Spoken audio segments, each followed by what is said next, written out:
सुप्रभात। आज हम लोग हिंदी सुबोध का 7वां पाठ एपीजे अब्दुल कलाम द्वारा लिखित मेरी आत्मकथा शीर्षक पढ़ेंगे।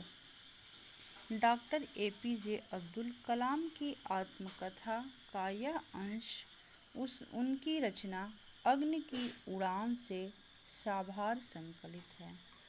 अपनी आत्मकथा में एपीजे अब्दुल कलाम कहते हैं कि मेरा जन्म मद्रास राज्य के रामेश्वरम कस्बे के एक मध्यम वर्गीय तमिल परिवार में हुआ था।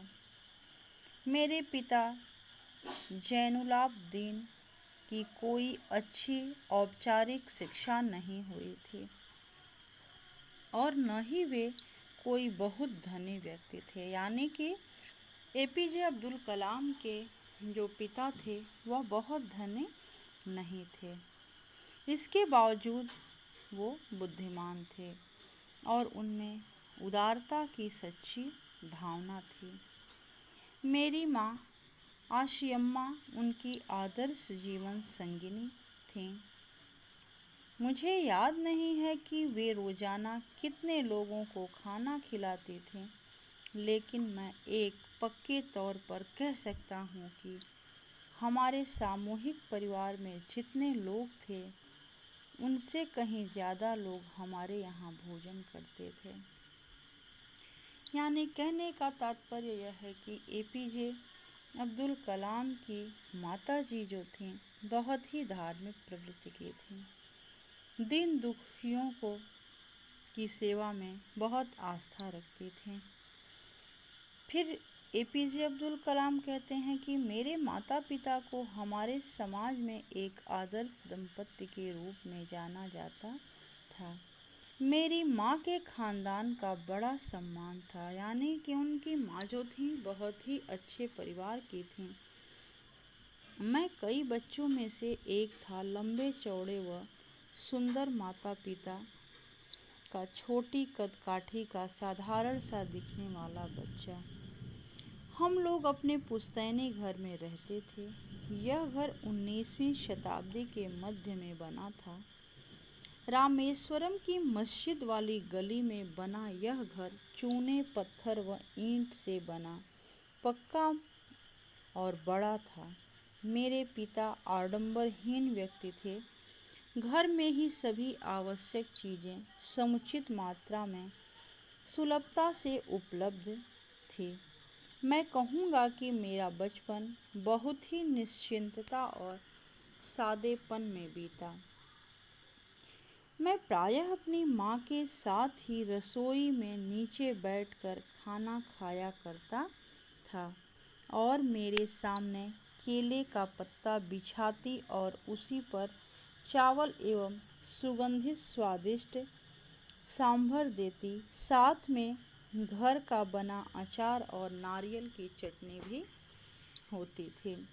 प्रतिष्ठित शिव मंदिर, जिसके कारण रामेश्वर प्रसिद्ध तीर्थ स्थल है, का हमारे घर से 10 मिनट का पैदल का रास्ता था।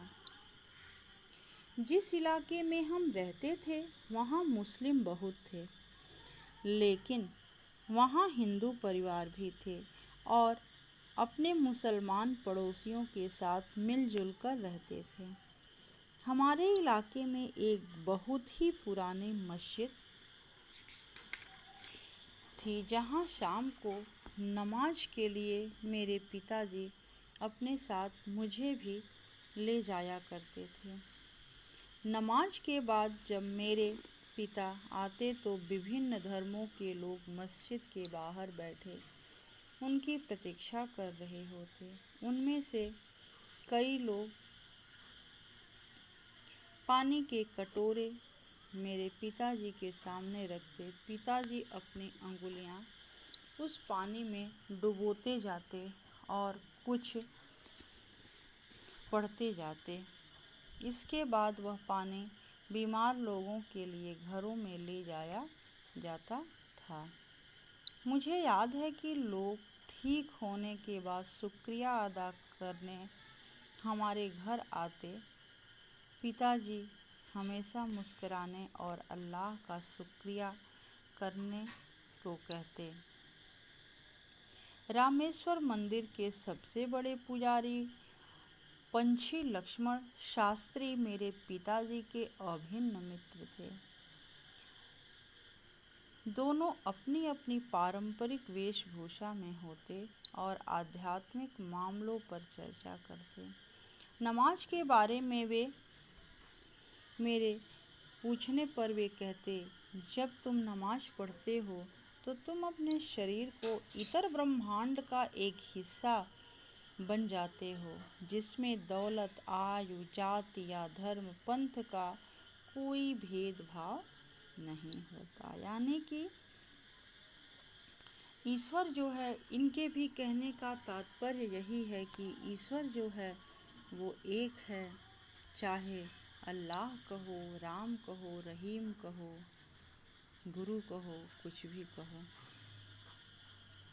फिर आगे कहते हैं कि बचपन में मेरे 3 पक्के दोस्त थे, रामानंद शास्त्री, अरविंदन और शिव प्रकाशन। ये तीनों ही ब्राह्मण परिवारों से थे।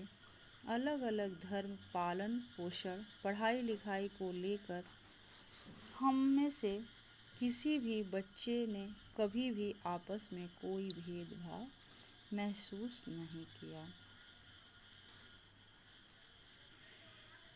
फिर आगे कहते हैं कि बाद में क्या होता है कि ये पढ़ लिख करके एक योग्य क्षमताओं वाले बन जाते हैं और अपनी पढ़ाई में इंजीनियरिंग को चुना। और जब इनके दिमाग में एक लक्ष्य एकदम स्पष्ट था कि मुझे विमान उड़ाना है। वैमानिक एक बहुत ही मज़ेदार एवं रुचिकर विषय है। बाद में इन्होंने 1962 के मध्य में भारतीय अंतरिक्ष अनुसंधान समिति ने केरल में त्रिवेंद्रम के पास थुम्बा में रॉकेट प्रक्षेपण केंद्र स्थापित करने का फैसला किया और रॉकेट प्रक्षेपण की तकनीकियों का प्रशिक्षण लेने के लिए अमेरिका में नासा में भेज दिया गया। फिर न्यूयॉर्क जैसा महानगर जो था वो इनके लिए पहला अनुभव था। नासा का यह संस्थान वर्जीनिया राज्य के हैम्पटन शहर के पास है। बाद में अंतिम में क्या होता है कि मिसाइल कार्यक्रम का पहला प्रक्षेपण 16 सितंबर 1985 को किया गया। इस दिन श्रीहरिकोटा से त्रिशूल छोड़ा गया। अन्य मिसाइल कार्यक्रमों में पृथ्वी, अग्नि, आकाश आदि थे। अग्नि का प्रक्षेपण 22 मई 1989 को निर्धारित किया गया। यह मिसाइल अपने निर्धारित पथ पर बढ़ी। उस रात इन्होंने अपनी डायरी में लिखा, अग्नि में मत ढूंढो, शत्रु को भयभीत करना शक्ति का स्तंभ कोई।